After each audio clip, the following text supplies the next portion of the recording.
Hey everybody, James Shepard here with another edition of the Merchant Sales Insight. Today I want to talk to you about ATMs. And this episode, I actually asked Patty Murphy, my co-host on the podcast, to work with Yonas Marcus from Star Financial, which is my personal favorite ATM provider.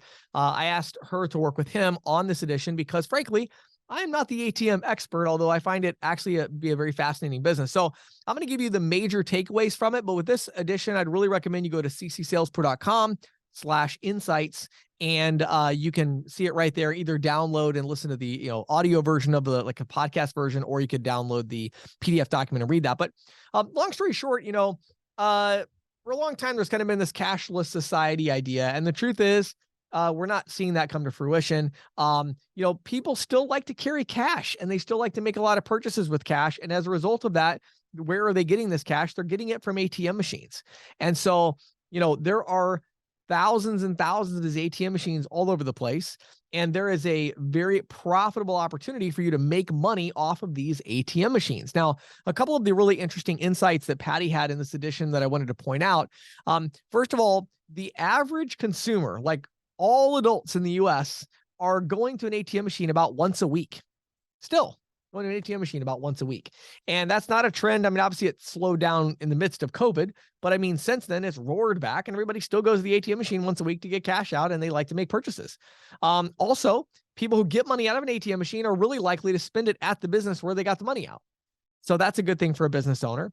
But I think a couple of the really interesting insights were that, the dual pricing and that kind of shift has opened up this whole new avenue to generate business from the ATM world. And so what we talked to Yonas about is that, there's a lot of businesses that really wouldn't have made a good fit for an ATM machine. In order to place an ATM machine somewhere, usually the way it works is a company like Star Financial, the sponsor of our edition, they would usually buy the ATM machine themselves. So Star Financial would own the ATM machine.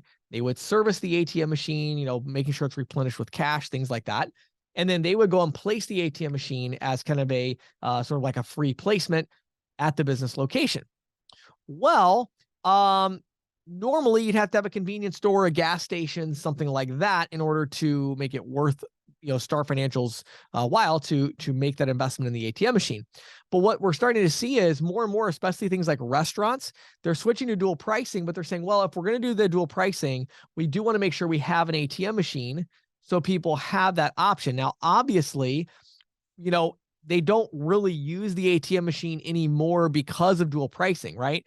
But what they find is a couple things. The restaurants and the consumers really like it because it says, hey, look, we do have a cash option, right? And so that's there, that exists. Yet it also points out the cost of cash. And it says, well, do you really want to go to the cash machine and pay $3, $4, $5 to get the cash out versus just pay the extra 4% to use your card? And all of a sudden it kind of reminds consumers, oh, that's right. It actually isn't free for me to get cash a lot of times unless I go to my bank. So it's just kind of a reminder of that. And so a lot of times that will help to drive the acceptance of the new dual pricing program. So that's really important. What also is very interesting is it turns out when you have a cash machine and people are walking by it, people are going to stop and get cash out. People like to carry cash on them, a little bit at least. And so, people will realize, I don't have any cash on me. I'm going to need some later. And as they're walking by the ATM machine, they're like, you know what, I might as well stop and get some cash out. And so what it ends up becoming is it becomes a nice little revenue source where the, restaurant can make a few $100 a month off of the thing. You can make some money off of it as the agent, and then Star Financial makes some money off of it as the company that owns the ATM machine that's placing it. So the fees get split between the business owner, you, the agent or ISO that referred the business, and then Star Financial. And so I think that's really, really interesting as well as we kind of see that, driving in that direction. So here's the bottom line.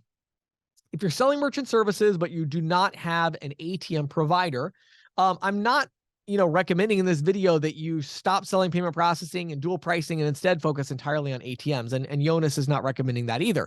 What we're recommending is if you sell merchant services, you should have an ATM vendor, right? You should have somebody that offers ATM. And when you are going to those businesses where you see some high traffic or a larger business that's going to do dual pricing, as we're seeing more and more of those, it's a good idea to at least talk to them about the option of having an ATM. and then have somebody like Yonas that you can reach out to in order to learn more about if it is a good location for your ATM machine. So if you're not currently offering ATMs, or you are offering ATMs and you want to explore other options, let me encourage you to head over to gowithstar.com. That's gowithstar.com. Speak to Yonas or somebody on his team to talk about the ability to offer ATM machines, including free placements and things of that nature, at merchant locations, and see if it is the right fit for you. So again, my name is James Shepard. Thank you for taking time to watch this video on the Merchant Sales Insight, and head over to gowithstar.com to learn more about Star Financial, the sponsor for this edition. Or if you want to read this edition or other past editions or search them, just go to ccsalespro.com/insights. And I hope that you have a fantastic rest of your day.